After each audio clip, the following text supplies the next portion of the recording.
Frédéric, il y a 3 mois, tu as fait un voyage d'études sur la côte ouest américaine, en majorité, avec lequel tu es revenu avec quelques propales à faire, avec une vision de ce qui se passe aujourd'hui, de la vision R&D chez les éditeurs de logiciels. Qu'est-ce que tu peux nous amener comme de ta vision sur à la fois les ressources humaines, les aspects financiers de cette R&D aux États-Unis par rapport à ce qui se pratique en Europe? Oui, tout à fait. Je vais commencer quand même par le financier, même si je ne veux pas enfoncer les portes ouvertes. Il ne faut pas oublier qu'à la base, il y a une structure de la R&D qui n'est pas du tout la même. Chez nous, on a une R&D qui est très tridimensionnelle, grandes écoles, grandes universités, grandes entreprises. Il faut toujours être grand quelque chose.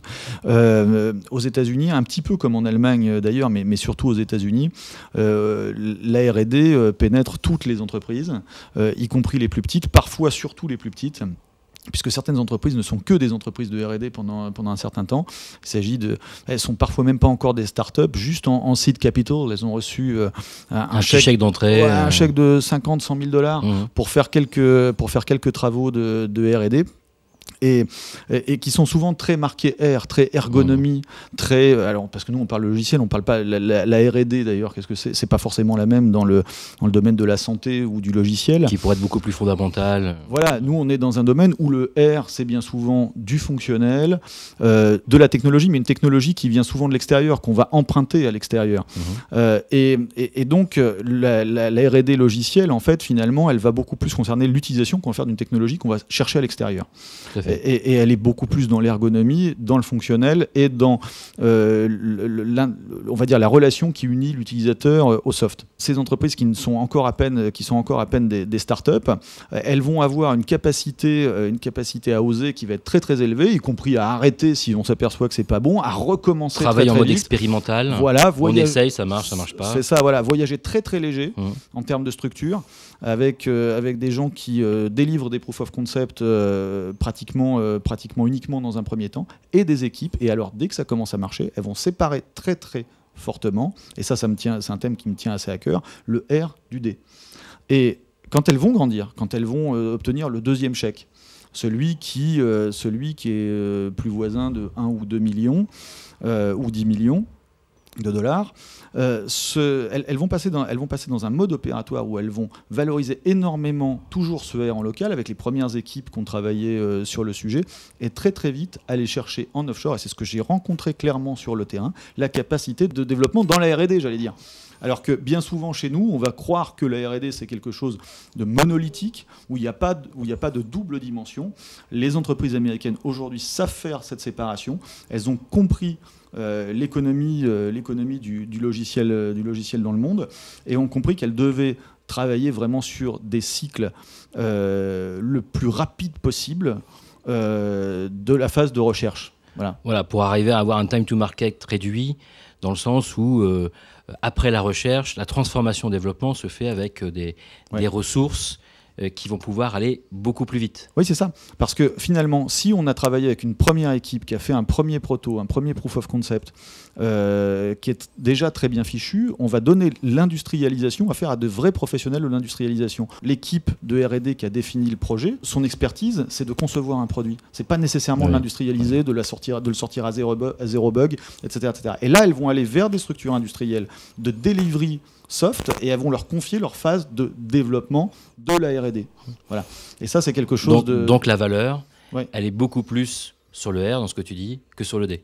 Si je compare, oui, tout à fait, c'est ça, c'est exactement ça. Et si je compare à ce que peuvent faire nos clients, enfin pas forcément nos clients justement, parce que souvent ils ont une vision, nos clients ont souvent une vision d'avance, mais à ce que me disent encore, et encore aujourd'hui d'ailleurs, j'ai reçu un mail de quelqu'un qui me disait non, on fait pas la R&D en offshore, c'est notre actif, etc. Et il n'arrivait pas à voir, alors que c'était une petite équipe, une très petite équipe. Mais il associe les deux, voilà, le R et le D, il dissocie pas. Voilà. Et là où il peut avoir une équipe qui est à proximité, qui travaille ensemble sur les phases de recherche, à monter les protos, et sur la phase de développement, où là c'est l'usine qui travaille à produire vite et bien du soft. Alors voilà, en fait finalement c'est le time to market qui dirige, et ils ont compris qu'il faut aller très vite en R et il faut aller très vite en D, et que ce n'est pas la même chose. Et ce ne sont pas les mêmes équipes. Et que ce n'étaient pas les mêmes équipes. Et donc là, il y a une première première vision différente des choses qui permet à la R&D américaine d'être beaucoup plus rapide. Ensuite, il y a aussi des différences culturelles. J'ai été interrogé pas mal là-bas sur, pour ceux qui avaient travaillé avec la France, ça leur paraissait être l'anti-pays de la R&D parfois. Alors ils m'interrogeaient, mais Concorde, mais le TGV, et ils me demandaient comment on avait fait ça en ayant aussi peu de temps disponible. Parce que leur perception à eux au bord du Pacifique, c'est que les ingénieurs français, voilà, c'est les congés, c'est la RTT, et ça c'est l'anti-time to market, puisque en fait ils se disent mais comment vous faites dans un monde gouverné par la rapidité du cycle d'innovation, comment vous faites pour mener un projet face à des équipes américaines qui travaillent, je ne voudrais pas dire une bêtise, mais au moins 33% de plus dans l'année, et parce qu'il y a des tâches qui ne se découpent pas. Une tâche de recherche, ça ne se découpe pas facilement. Et certainement qu'eux sont beaucoup plus orientés sur de l'affectation à 100% sur de la recherche, là où dans nos PME ou dans nos universités, les chercheurs ont des cours à faire, et dans les PME, ils n'ont pas une tâche dédiée à 100% à la recherche.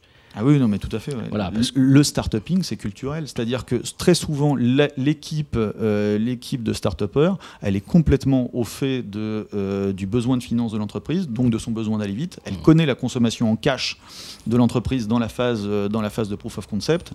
Elle est complètement associée au marketing également. Et c'est là que ça change tout. Il n'y a pas de...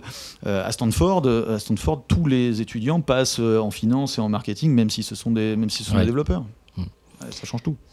Et du côté de Pentalogue, la répartition sur cette approche R&D, comment on l'affecte? Nos clients, alors aujourd'hui, si on regarde le pourcentage de R&D outsourcé dans le chiffre d'affaires de Pentalogue, on est à environ 65% de notre chiffre d'affaires en R&D, mais en réalité en D, et moi j'ai aucun mal à le reconnaître. On a une toute petite partie de recherche dans l'activité du Pentalabs, mais il s'agit pour nous d'aider des startups dans leur phase d'incubation. Donc c'est un peu l'objectif. Mais ça, c'est une toute petite partie. Mais 65% de notre chiffre d'affaires, c'est du développement de phase de R&D outsourcé par des clients éditeurs de logiciels ou industriels quand on fait du logiciel embarqué. Et 35% de maintenance. Donc c'est-à-dire qu'on est bien loin de l'image de la SS2I offshore de maintenance avec des gens en randonnion. Tout à fait. On est complètement en relation avec les équipes de nos clients dans une logique de staff extension auprès d'éditeurs de logiciels qui sont français, allemands, européens en règle générale, et j'espère un de ces jours américains, ça me ferait très très plaisir. Et je dirais que nos clients sont souvent des gens, la différence entre la plupart de nos clients et d'autres entreprises françaises comme celle qui me répondait ça aujourd'hui, c'est que les nôtres ont souvent compris ça. Et ont souvent compris qu'ils allaient trouver dans Pentalogue la capacité de staff, on va dire également de qualité, parce qu'on est dans un écosystème qui est conçu pour faire de la qualité. Une de nos clientes me disait un jour qu'à Pentalogue, la qualité est une hygiène de vie. Et je crois que c'est la vérité. Donc en fait, nous sommes conçus pour une industrialisation. Et nos clients qui le comprennent, ils passent souvent de 2-3 développeurs à parfois 10, 20, 30. On a plusieurs projets où on fait travailler plusieurs dizaines de personnes. Et donc le client qui, pour nous, dans un schéma où il va avoir sa R&D chez lui, derrière, il a une réponse à pouvoir faire du ramp-up sur des projets très rapidement et continuer à travailler à sa recherche, encore rechercher. Et c'est l'usine de production derrière qui produit. Et il amène une compétitivité à ses outils. Et oui, mais tout à fait. Souvent, l'erreur commise par ceux qui croient qu'il faut garder tout le cycle de R&D, et y compris le D en interne, c'est de penser que le code généré est une sorte de barrière à l'entrée. Alors, moi, j'y crois plus une seconde, parce qu'avec... la valeur n'est plus là. Voilà, parce que aller chercher les bons frameworks, aller chercher les bonnes méthodes de travail en agilité, les bons logiciels d'audit de code, etc., fabriquer une usine je vais même appeler ça de la réplication. Ce serait le cas. Hein. Voilà, c'est réellement pas difficile dans un monde où l'offshore a pris tellement d'importance, où la diminution du coût de code est très élevée. Moi, j'ai l'impression que c'est plus une barrière. Alors, je sais pas ce que t'en dis toi d'un point de vue technique, mais... Non, c'est évident. Aujourd'hui, quand on a sur des cycles agiles, quand on doit reproduire une partie, tu citais les frameworks, que ce soit avec le même framework ou avec un autre, la capacité de reproduction, elle est facile. Et peut-être que la reproduction de 80%, ça peut être suffisant dans une reproduction.